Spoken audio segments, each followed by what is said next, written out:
चलिए आज हम अपनी हिंदी कक्षा में पढ़ेंगे क्लास 10th। हमारा जो पाठ मनुष्यता है, जिसके रचयिता हैं मैथिली शरण गुप्त और जिनको राष्ट्र कवि की उपाधि भी दी गई है। तो उन्होंने पाठ मनुष्यता जो है उसमें 8 इसमें पद्यांश दिए हुए हैं। तो आज हम पढ़ेंगे उसका पहला पद्यांश कि वो क्या कह रहे हैं पहले पद्यांश में, उनके विचारों की तरफ हम बढ़ते हैं।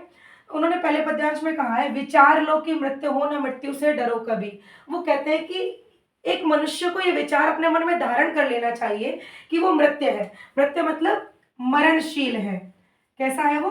मरणशील है, अर्थात एक ना एक दिन प्रत्येक व्यक्ति की मृत्यु होनी ही होनी है। तो जब मनुष्य की मृत्यु होनी ही होनी है तो न मृत्यु से डरो कभी, उसे मृत्यु से कभी डरना नहीं चाहिए। विचार लो कि मृत्यु हो न मृत्यु से डरो कभी। कवि कहता है कि यह विचार प्रत्येक मनुष्य को अपने मन में धारण कर लेना चाहिए, ये स्वीकार कर लेना चाहिए कि जो मनुष्य है वो मरणशील है। एक ना एक दिन उसको यह शरीर त्याग कर जाना ही होगा, तो उसे मृत्यु से डरना नहीं चाहिए। मरो परंतु यो मरो की याद जो करे सभी। अब वो कह रहे कि हमें पता तो है कि हम मरणशील है और एक ना एक दिन हमें मरना ही है। तो वो कहते हैं कि क्यों ना फिर हम ऐसी मृत्यु मरे कि जो हमारे मरने के बाद भी लोग हमें याद करें, अर्थात हम इतने अच्छे कर्म करते हुए जाएं, ऐसा कुछ विशेष करते हुए संसार से जाएं कि लोग हमें मरने के बाद भी याद करें। हुई ना सुमृत्यु, सुमृत्यु मतलब अच्छी मृत्यु। मृत्यु तो हो गया शरीर छोड़ना साधारण मृत्यु, सुमृत्यु मतलब अगर हम ऐसे अच्छे कर्म करके संसार को छोड़कर जाएं कि लोग हमें मृत्यु के पश्चात भी याद करें और हमें अपना एक तरह से मतलब रोल मॉडल माने। हमारे जो हमारा व्यक्तित्व है, जो हमारा आचरण है, जो हमारे कर्म है, उनसे उनसे वो सीख लें और उनको अपने जीवन में धारण करें। तो ऐसा जिस व्यक्ति की मृत्यु ऐसी होती है तो उसको सुमृत्यु कहा जाता है कि उसकी बड़ी सुंदर मृत्यु हुई है, अच्छी मृत्यु हुई है कि मृत्यु के बाद भी उसको याद किया जा रहा है। हुई ना सुमृत्यु तो वो कहते हैं कि यदि हमारी ऐसी अच्छी मृत्यु नहीं हुई तो वृथा मरे वृथा जिए। हमारा मरना भी और हमारा जीना भी दोनों भी वृथा। वृथा मतलब बेकार चले गए, व्यर्थ हो गए, बेकार हो गए, मानुष जन्म लेकर भी हमने गवा दिए। मरा नहीं वही। अब वो बता रहे कि मरा हुआ किसको नहीं, शरीर तो छोड़ना पड़ता है लेकिन वास्तविक रूप में किस व्यक्ति को मरा हुआ नहीं कहा जाता। देखिए अब हम इन्हीं को पढ़ रहे हैं, मैथिली शरण गुप्त को। तो मैथिली शरण गुप्त आज संसार में नहीं है, शरीर छोड़ चुके हैं, लेकिन इनकी हम कविताओं को पढ़ रहे हैं। तो ऐसे ही कहा जाता कि मरा नहीं, कि वह व्यक्ति शरीर छोड़ने के बाद भी मरा हुआ नहीं माना जाता। मरा नहीं वही कि जो जिया ना आपके लिए, कि जो व्यक्ति केवल अपने लिए ही नहीं जीता, वो दूसरों के लिए जीता है। ठीक है, जो जिया ना आपके लिए, केवल अपना अपना ही भरण पोषण नहीं करता, दूसरों के बारे में भी सोचता है। वही पशु प्रवृत्ति है कि आप ही चरे। वो कहता है कि जो मनुष्य है केवल अपने बारे में ही सोचता है, जिसके अंदर परोपकार की भावना नहीं है, सहानुभूति नहीं है, मनुष्यता के गुणों से जो परिपूर्ण नहीं है, केवल अपने ही भरण पोषण के बारे में सोचे, अपने ही फायदे के बारे में सोचे, अपनी इच्छाओं की पूर्ति के बारे में सोचे, तो वो कहते हैं कि वही पशु प्रवृत्ति है। वो तो कैसी है? उस मनुष्य की प्रवृत्ति एक पशु प्रवृत्ति के समान है। क्यों? केवल क्योंकि पशु जो होता है, पशु में थोड़ी बहुत बुद्धि तो होती है कि डर, भूख, भोजन, ये सब चीजें वो बता पाता है और समझ पाता है, खतरे को भी भाप लेता है। लेकिन जैसी बुद्धि और वो विवेक विवेक का जो गुण मनुष्य के पास है वो पशु के पास नहीं है। तो पशु क्या करता है? सुबह उठता है, खाता है, सोता है और फिर उसका दिनचर्या यही रहता है, उसको वो कोई विशेष कर्म नहीं कर सकता। तो वो कहते हैं कि यदि मनुष्य जीवन लेकर भी हम भी ऐसे ही कर्म करते रहे, केवल खाए पिए सोए और अपने लिए ही सोचे और अपने लिए ही जिए, तो उस मनुष्य की प्रवृत्ति किसके समान है? पशु प्रवृत्ति के समान है कि आप ही चरे, जो केवल अपना अपना ही करता है। कवि कहते हैं कि वही मनुष्य है जो मनुष्य के लिए मरे। कवि बताना चाहते हैं आपको कि केवल मनुष्य शरीर धारण करने से मनुष्य कहलाने योग्य नहीं हो जाते। वही मनुष्य मनुष्य कहलाने के योग्य होता है जिस मनुष्य के अंदर मनुष्यता के गुण भरे हुए हों, अर्थात जो मनुष्यता के गुणों से परिपूर्ण हो। तो बेटा समझ में आ गया होगा। इसका मेन आपको बता दूं कि कवि हमें कहता है कि हमें ये विचार अपने मन में धारण कर लेना चाहिए कि प्रत्येक मनुष्य मरणशील है, एक ना एक दिन प्रत्येक मनुष्य को संसार छोड़कर जाना ही है। तो क्यों ना हम ऐसे कर्म कर कर जाएं कि हमारी मृत्यु के बाद भी लोग हमें याद करें। यदि हमारी सुमृत्यु नहीं होती है तो हमारा जीना और मरना दोनों ही व्यर्थ चले गए। वो कहते हैं कि वही व्यक्ति मरा हुआ नहीं माना जाता जो केवल अपने लिए नहीं जीता, बल्कि वो संसार के अन्य मनुष्यों के लिए भी जीता है, दूसरों पर दया करता है, परोपकार करता है। और यदि कोई मनुष्य केवल अपने अपने लिए जीता है तो उस मनुष्य की प्रवृत्ति पशु प्रवृत्ति के समान ही मानी जाती है। वो कहते हैं कि वास्तव में मनुष्य कहलाने का अधिकार उसी मनुष्य को है जिस मनुष्य के अंदर मनुष्यता के गुण भरे हुए हों, अर्थात वो मनुष्यता से परिपूर्ण हो। चलिए, तो अब चलते हैं हम अपने पद्यांश नंबर 2 की तरफ। चलिए, इसमें देखिए, उसी उदार की कथा सरस्वती बखानती, उसी उदार से धरा कृतार्थ भाव मानती। यहाँ पर मैथिली शरण गुप्त कहना चाहते हैं, हमारे जो कवि हैं मैथिली शरण गुप्त, वो हमें बताना चाहते हैं कि उसी उदार व्यक्ति की, उदार व्यक्ति मतलब, उदार मतलब जो दानशील व्यक्ति हो, जिसके अंदर दान देने की भावना, मतलब दान का मतलब क्या है, यहाँ पर कोई पैसे के दान की बात नहीं की गई है। दान मतलब कुछ भी, कि उसको वो सेवा करे, परोपकार करे, दूसरों की मदद करे, कुछ भी करे, जो भी उसके पास देय वस्तु है जिसको वो दे सकता है दूसरे को, वो उसको दे, तो उसकी बात की गई है यहाँ पर। उसी उदार की कथा सरस्वती बखानती, ठीक है, वो कहते हैं कि उसी दानशील व्यक्ति की कथा को सरस्वती बखानती है, मतलब सरस्वती उसका वर्णन करती है, गुणगान करती है।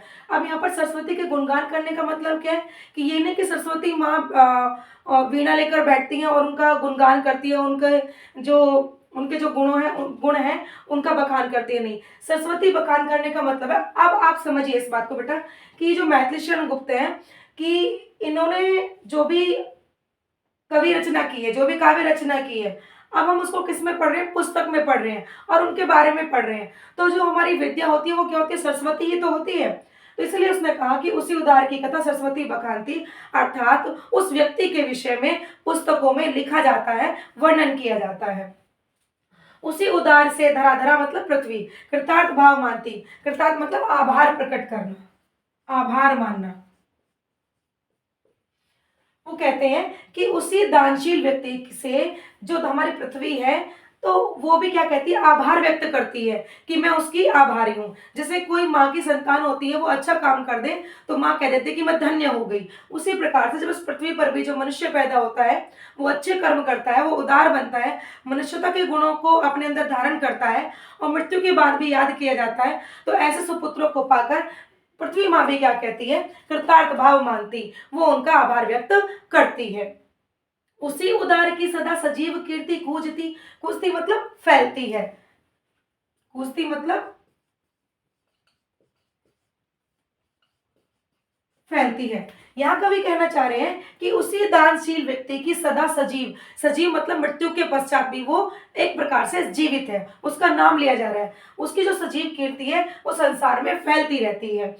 तथा उसी उदार को समस्त सृष्टि पूजती, ये संपूर्ण संसार, संपूर्ण सृष्टि उसी उसी व्यक्ति को की जो है पूजा करती है, उसी व्यक्ति को आदर्श मानती है, अपने उसी के गुणों को धारण करती है, उसके व्यक्तित्व से की गुणों को अपने अंदर धारण करती है, पुस्तकें पढ़ती है, उसके बारे में लिखती है, उसके कैरेक्टर्स को देखती है, उसके कर्मों को देखती है, उनकी रचनाओं का बखान करती है, मतलब जो भी कर्म उसने किए अच्छे, तो उसी उदार को समस्त सृष्टि पूजती है। पूरा संसार उसी उदार व्यक्ति को पूजता है जिसके अंदर मनुष्यता के गुण होते हैं, जो दानशील होता है और परोपकारी होता है। अखंड आत्मभाव जो असीम विश्व में भरे, अखंड आत्मभाव का मतलब क्या है, कि संपूर्ण संसार को एक ही माने, और असीम विश्व में, पूरे विश्व में, मतलब विश्व बंधुत्व की भावना की स्थापना करे, जो उसको कहते हैं अखंड आत्मभाव विश्व में भरना। असीम विश्व मतलब पूरे विश्व में भर दे, वही मनुष्य है जो मनुष्य के लिए मरे। कवि कहते हैं कि वही मनुष्य मनुष्य कहलाने के योग्य है जिसके अंदर मनुष्यता के गुण भरे हुए हैं। चलिए बेटा, अब हम देखेंगे पद्यांश नंबर 3। क्षुधार्थ रति देव ने दिया करस्त थालवी। क्षुधार्थ मतलब, पहले इस शब्द का मीनिंग आप समझेंगे। क्षुधार्थ मतलब भूख से व्याकुल, मतलब इन रतिदेव महाराज को स्वयं भी भूख लगी हुई थी।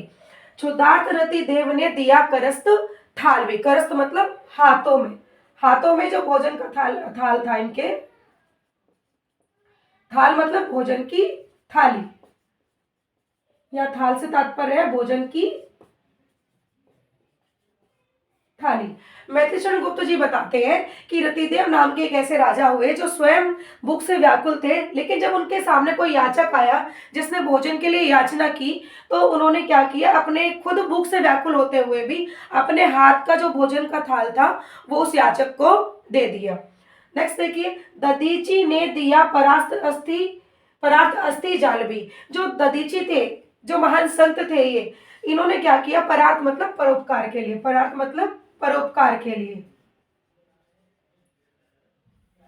और अस्थि जाल मतलब हड्डियों का ढांचा। ये जो दधीची जी थे, इन्होंने परोपकार के लिए अपनी हड्डियों का ढांचा भी दान में दे दिया था। बेटा इसके पीछे एक कहानी है, यदि अभी मैं कहानी का जिक्र करूंगी तो आपकी वीडियो भी लंबी हो जाएगी और हमारा टॉपिक जो है वो मिस हो जाएगा, हम टॉपिक से अलग चले जाएंगे। फिर कभी मैं इसको बताऊंगी आपको कि जो दधीची थे, इन्होंने एक राक्षस को मारने के लिए, जिसको राक्षस को मारना संभव नहीं था, उसके लिए इंद्र की याचना करने पर अपनी हड्डियों का भी दान दे दिया था। उनीशर क्षितिज ने स्वमास दान में दिया। क्षितिज मतलब राजा। जो उनीशर थे, उनीशर नाम के जो राजा थे, उन्होंने स्वमास अपना मांस भी दान में दे दिया था परोपकार के लिए, एक पक्षी की जान को बचाने के लिए। सहर्ष वीर कर्ण ने शरीर चर्म भी दिया। और जब आपको पता है कुंती पुत्र थे ये कर्ण, ठीक है, और इनसे जब दान में इनका वो मांगा गया, कवच मांगा गया, तो इनका जो कवच था वो उनके शरीर से चिपका हुआ था, तो उन्होंने शरीर चर्म मतलब शरीर की चमड़ी, चर्म मतलब चमड़ी, शरीर की चमड़ी भी दान में दे दी। किसके लिए? परोपकार के लिए। अनित्य देह के लिए अनादि जीव क्या डरे। कवि कहना चाहता है कि अनित्य, अनित्य मतलब जो नित्य रहने वाला नहीं है, जो नष्ट होने वाला है, जो परमानेंट नहीं है, ऐसे देह के लिए जिसको एक ना एक दिन हमें त्यागना ही होगा, ऐसे देह के लिए अनादि जीव, अनादि मतलब अविनाशी, और अविनाशी कौन है? यहाँ जीव का तात्पर्य है आत्मा, यहाँ जीव शब्द से तात्पर्य है आत्मा। हम जो सभी आत्माएं हैं, तो हम कैसी हैं? अविनाशी है, ना हम जन्मती है ना मरती है, ना हम नष्ट हो सकते हैं। सिर्फ मरता है या जन्मता है तो क्या मरता है? ये शरीर मरता है बेटा। लाइक दैट, जैसे हम कहते हैं कि शरीर ने इन वस्त्रों को धारण किया हुआ है, तो आत्मा ने भी शरीर रूपी वस्त्र धारण किया हुआ है। हम आत्माएं भी कैसी हैं? अविनाशी हैं। तो कवि हमें समझाना चाहता है कि अनित्य देह के लिए, उस देह के लिए, उस शरीर के लिए जो नित्य रहने वाला है ही नहीं, उसके लिए अविनाशी आत्मा क्या डरे, क्या डर करे उसके लिए? वही मनुष्य है जो मनुष्य के लिए मरे। वो कहते हैं कि वही मनुष्य मनुष्य कहलाने के योग्य है जिसके अंदर मनुष्यता के गुण भरे हुए होते हैं, और जो मनुष्यता के गुणों से परिपूर्ण होता है, जो मनुष्य के लिए मरे, अर्थात जो मनुष्य किसी दूसरे मनुष्य के लिए कुछ करे। पद्यांश नंबर 4, सहानुभूति चाहिए महाविभूति है यही। बेटा इसमें कवि कहते हैं सहानुभूति मतलब दूसरे के प्रति हमें क्या होनी चाहिए? सहानुभूति होनी चाहिए। सहानुभूति एक प्रकार का क्या है? गुण है। मतलब दूसरे के प्रति हमारे अंदर दया हो, परोपकार हो, उनके हित की भावना हमारे अंदर हो, उनके दुख को देखकर हम दुखी हो, उनके सुख के दुख कर देखकर हम सुखी हो, मतलब दूसरों के सुख दुख का अनुभवी हमें हो। ऐसा ना हो कि केवल अपने ही सुख दुख के बारे में सोचे। सहानुभूति, जिसको इंग्लिश में कहूँ तो आप कहते हो सिंपैथी, ठीक है। सहानुभूति चाहिए महाविभूति है यही। वो कहते हैं कि एक मनुष्य के अंदर सहानुभूति होनी चाहिए। महाविभूति मतलब सबसे बड़ी पूजा, महाविभूति मतलब सबसे बड़ी पूजा। अगर कोई व्यक्ति किसी के दूसरे के दुख में दुखी नहीं होता और उसके सुख में शामिल नहीं होता, तो उसको क्या कहते हैं कि वो कहते हैं उससे बड़ी कोई पूजा है ही नहीं। वो कितना ही पूजा पाठ कर ले, अगर उसके अंदर दया धर्म नहीं है, परोपकार नहीं है, सहानुभूति नहीं है, तो उस मनुष्य का जीवन कैसा है? व्यर्थ है, उसकी पूजा पाठ भी व्यर्थ है। महाविभूति है यही, सबसे बड़ी पूजा यही है। क्या है? सहानुभूति। अर्थात कवि कहते हैं कि सहानुभूति जो गुण है वही मनुष्य की सबसे बड़ी पूजा है। कि मनुष्य मंदिर मस्जिदों में जाए या ना जाए, पूजा करे या ना करे, लेकिन उसके अंदर सहानुभूति का गुण होना चाहिए। अगर उसके अंदर सहानुभूति है तो उसने समझ लो सबसे बड़ी पूजा कर ली है। वशीकृता सदैव है बनी हुई स्वयं ही। और जिस व्यक्ति के अंदर सहानुभूति होती है, वशीकृता मतलब उसी के वश में होती है, ठीक है। सदैव, सदैव बस में होती है, उसी के वश में बनी रहती है। कौन? मही मतलब पृथ्वी। ये संपूर्ण पृथ्वी, संपूर्ण पृथ्वी का मतलब है पृथ्वी पर रहने वाले जितने भी मनुष्य हैं, जितने भी लोग हैं, वो उसकी मृत्यु के पश्चात भी उसके गुणगान को गाते हैं और उसका आभार व्यक्त करते हैं। विरुद्धवाद बुद्ध का दया प्रभाव में वहां, वो कहते हैं कि विरुद्धवाद मतलब जो लोक परंपरा से परंपरा के विरुद्ध,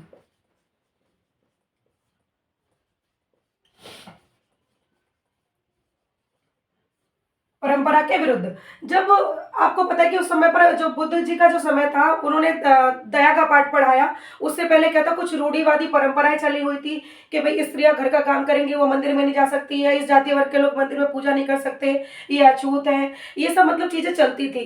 तो लेकिन बुद्ध जी हैं, महान संत है ये बुद्ध, इन्होंने क्या कहा, परंपरा का विरोध किया। इन्होंने कहा कि दया ही सबसे बड़ा धर्म है।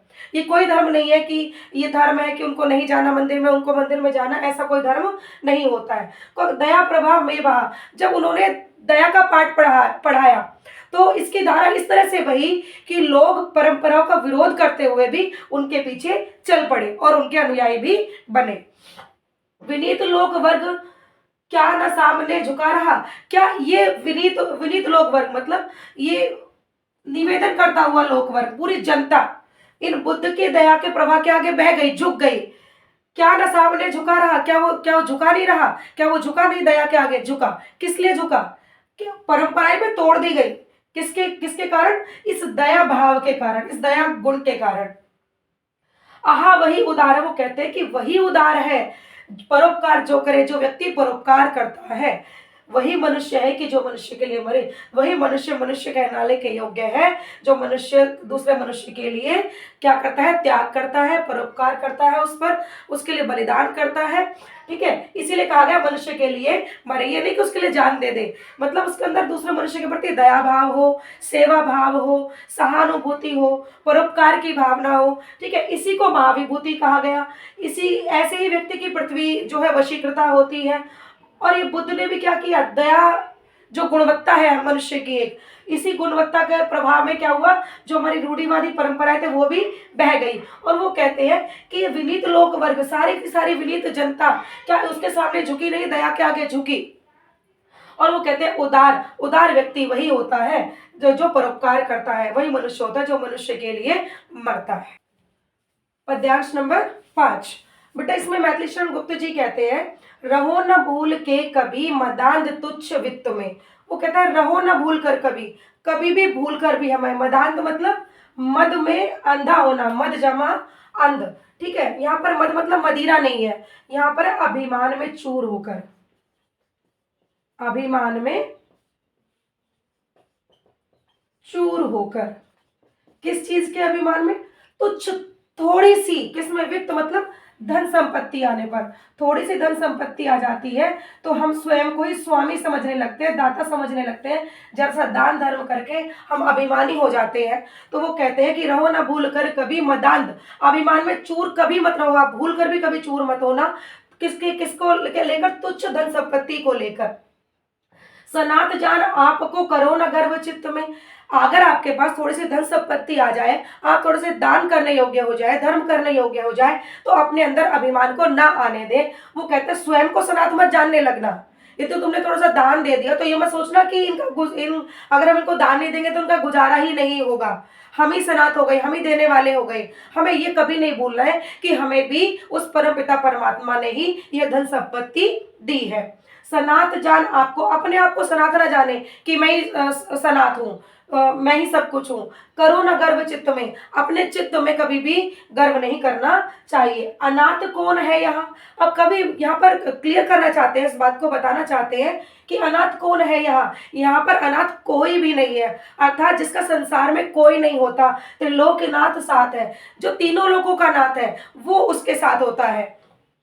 दयालु दीन बंधु के बड़े विशाल है, हाथ है, वो तो बड़ा दयालु है, दीन बंधु है, दीन मतलब दीनों का बंधु है, जिनका कोई नहीं होता उसका परमपिता परमात्मा होता है। और उसके बड़े विशाल हाथ है, वो कब किसको कहाँ कैसे क्या दे दे कुछ पता नहीं होता। तो हमें कभी भी थोड़ी सी धन संपत्ति के अहंकार में आकर अपने आप को सनात समझकर गर्व नहीं करना चाहिए। ये बात ध्यान रखनी चाहिए कि यहाँ पर अनाथ कोई भी नहीं है, जिसका कोई नहीं होता उसका त्रिलोकी का नाथ साथ होता है। त्रिलोकीनाथ अर्थात परमपिता परमात्मा उसके साथ होते हैं। अतीव भाग्यहीन है अधीर भाव जो धरे, वो कहते हैं कि वो व्यक्ति अत्यंत भाग्यहीन है, मतलब उसका जो वो दुर्भाग्यशाली है।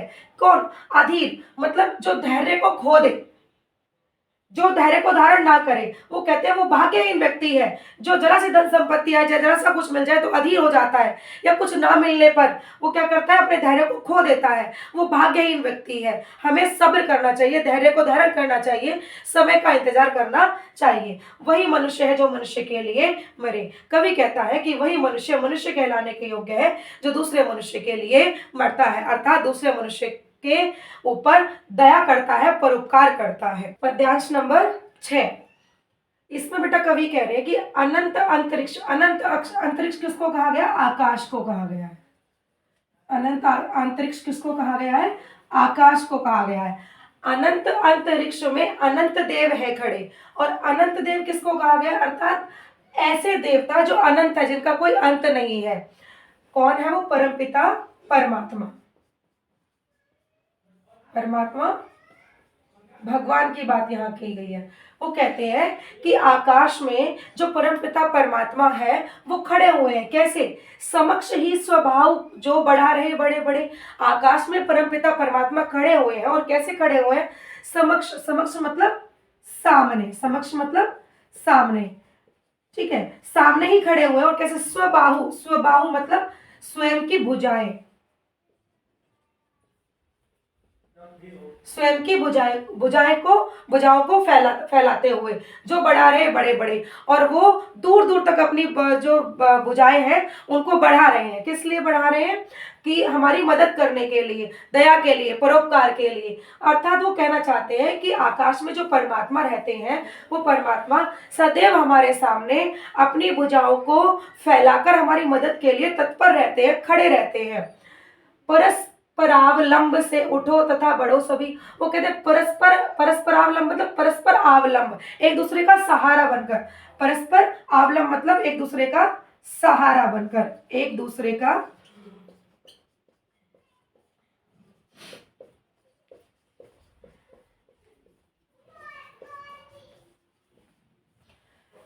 सहारा बनकर उठो, मतलब खुद भी बढ़ो और दूसरों को भी बढ़ाओ। तथा बढ़ो अभी, और अभी बढ़ना शुरू कर दीजिए। किस लिए? अभी अमर्त्य, अमर्त्य मतलब जो कभी मरते नहीं, जो कभी नहीं मरते, वो कौन होते हैं? देवता। और अंक मतलब गोद, अंक मतलब गोद। वो कहते हैं कि अभी जो देवता है उनकी गोद में बैठने के लिए कैसे?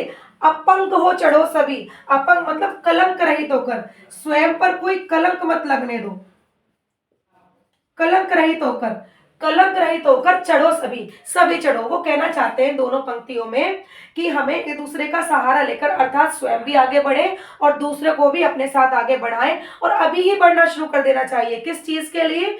उन जो देवता हैं उन देवताओं की गोद में बैठने के लिए, अर्थात स्वर्ग का सुख भोगने के लिए। और कैसे? कलंक रहित होकर, हमारे ऊपर कोई कलंक ना लगा हो। कलंक का मतलब क्या है? हमारे अंदर द्वेष, राग, ये सब चीजें नहीं आई हो। रहो न यो कि एक से न काम और का सरे।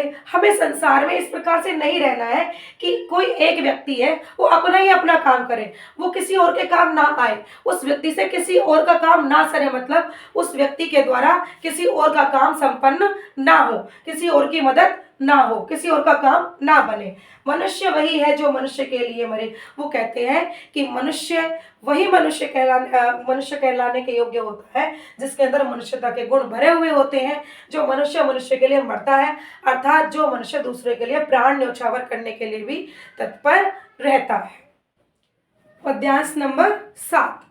इसमें बेटा पढ़ेंगे हम, मनुष्य मात्र बंधु है यही बड़ा विवेक है। मात्र मतलब केवल, विवेक मतलब ज्ञान। कवि कहते हैं कि मनुष्य मनुष्य आपस में भाई भाई है, अर्थात मनुष्य मनुष्य समान है। देखो बेटा ये बात हमें समझनी है कि जिस प्रकार से हम अपने इस मनुष्य शरीर पर इन वस्त्रों को धारण किए हुए होते हैं, उसी प्रकार से हम सभी आत्माएं भी क्या है? समान है। हम सभी आत्माओं ने ये मनुष्य रूपी शरीर, मनुष्य रूपी जो है शरीर रूपी जो चोला है वो पहना हुआ है, ठीक है। तो वो कहते हैं कि हमें इस बात का ज्ञान होना चाहिए कि हम क्या है? सभी समान है, केवल बंधु हैं, हम सभी आत्माएं समान है। पुराण पुरुष स्वयंभू पिता प्रसिद्ध एक है। पुराण पुरुष मतलब जिस पुरुष का वर्णन पुराणों में किया जाता है, वो पुराण पुरुष स्वयंभू, स्वयंभू मतलब भगवान परमात्मा, वह पुरुष जिसका वर्णन पुराणों में किया जाता है, जिसको हम परमात्मा कहते हैं, वही प्रसिद्ध है और सबका पिता है। बेटा इन दोनों पंक्तियों में वो कहना चाह रहा है कि मनुष्य जो है, मनुष्य मनुष्य आपस में केवल कैसे हैं, वो एक बंधु की तरह है। यही सबसे बड़ा ज्ञान है, जिस मनुष्य को ये ज्ञात हो जाए और जो इस बात को समझ ले। और वो क्या कहता है, और हम सभी जब हम समान हैं, सभी आत्माएं, तो हमारे पिता भी क्या है, सबके परमपिता परमात्मा हमारे एक ही हैं।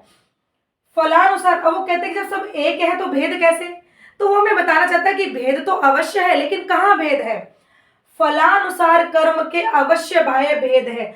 कि देखो एक मनुष्य एक अच्छे घर में पैदा हो जाता है, एक धनाढ्य परिवार में होता है, एक सड़क पर भीख भी मांग रहा होता है, और कर्म के अनुसार वो कहता है कि फलानुसार कर्म के, जो मनुष्य जैसे कर्म करता है वैसे ही फल भोगता है। तो कर्म के फल के अनुसार जरूर मनुष्य में क्या बाह्य भेद, मतलब उसके रहन सहन में, कहाँ उसका जन्म हुआ है, किस तरह की उसके उसकी जीवन शैली है, इन सब में इनको बोलते हैं बाह्य भेद। मतलब बाह्य भेद अवश्य हो जाते हैं, लेकिन है तो आत्मा ही।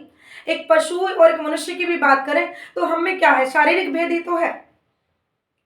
वैसे तो चींटी भी एक जीव है और हम भी एक जीव है, हम समान है आत्माएं, जैसे प्राण उसमें है ऐसे प्राण हम में है। लेकिन भेद क्या है, शारीरिक भेद है कि वो पशु योनि में उसने जन्म लिया है और हमने मनुष्य योनि में जन्म लिया है। और मनुष्य योनि में भी हम भिन्न भिन्न परिवारों में और भिन्न भिन्न हमारी जीवन शैली होती है, जीने का तरीका होता है, हमारी सुख सुविधाएं, हमारी सब चीजें जो है भिन्न भिन्न होती हैं। वो किसके आधार पर होती है, फलानुसार कर्म के, जिस प्रकार के हमने कर्म किए उसी प्रकार का हमें जो है जीवन प्राप्त होता है। परंतु अंतरैक्य में प्रमाणभूत वेद है। अंतरैक्य मतलब आत्मा की एकता, आत्मा की अंतरैक्य, अंदर की एकता। अंदर अंदर किसकी बात हो रही है, हमारे अंदर में जो स्थित है आत्मा, आत्मा की एकता। परंतु आत्मा क्या है, सबकी एक ही है, एक समान ही है, सभी आत्माओं में एकता है। में प्रमाणभूत वेद है, इसका प्रमाण तो, इसकी गवाही, प्रमाणभूत मतलब एक तरह से इसकी गवाही भूतकाल से ही वेद भी देते हुए आ रहे हैं। वेदों में भी कहा गया है कि शरीर शरीर में भिन्नता होती है, हम सभी परमपिता परमात्मा की संतान है और सभी समान है। अनर्थ है कि बंधु ही ना बंधु की व्यथा हरे। अब वो कह रहे हैं कि ये तो अनर्थ है, मतलब ऐसा बिल्कुल नहीं होना चाहिए।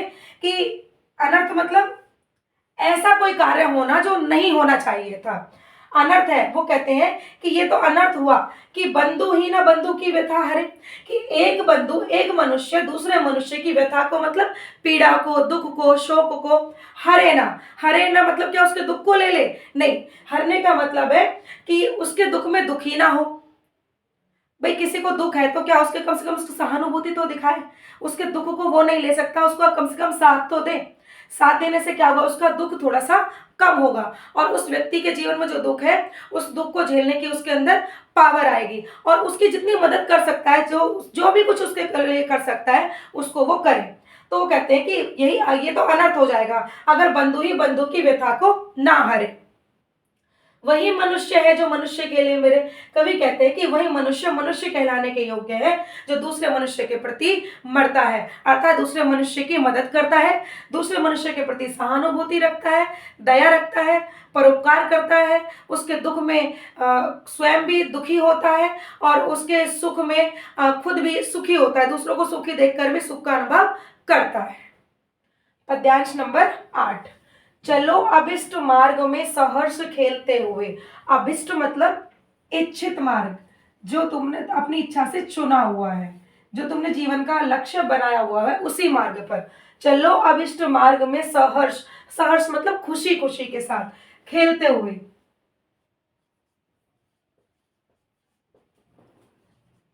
सहर्ष मतलब खुशी खुशी, ठीक है, खेलते हुए।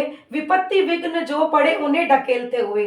कवि कहते हैं कि जो हमने जीवन का जो लक्ष्य चुना है, जो उचित मार्ग चुना है, उस मार्ग पर खुशी खुशी हंसते खेलते हुए हमें आगे बढ़ना चाहिए। और किस प्रकार कि अगर उस मार्ग में कोई भी विपत्ति आती है या विघ्न आता है तो उसको जो पड़े उन्हें ढकेलते हुए, उनको पार करते हुए, उनको पार करना है हमें, ठीक है, उनको ढकेलते हुए चलना, उनको देखकर घबराना नहीं है। घटे न हेल मेल, हाँ वो कहता है कि जब मनुष्य अपने इच्छित मार्ग पर चलता है, उसको जब विपत्ति आती है, जब कठिनाइयां आती हैं, तो घटे न हेल मेल कहाँ, जब मनुष्य को कुछ कठिनाइयां आती हैं तो वो अपने स्वभाव को बदले ना, घटे ना हेल मेल, हाँ मनुष्य से हेल मेल घटना नहीं चाहिए। कभी कभी क्या होता है, विपरीत परिस्थितियां आती हैं तो हमारा स्वभाव बदल जाता है।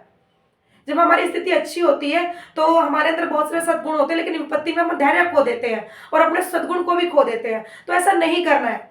वो क्या कहते हैं, घटे ना हेल मेल, हाँ हमारे आपस का जो हेल मेल है वो कभी भी घटे ना, बढ़े ना भिन्नता कभी, और कभी भी हमारे अंदर विभिन्नता ना आए, मतलब मनुष्य मनुष्य में भेदभाव ना हो।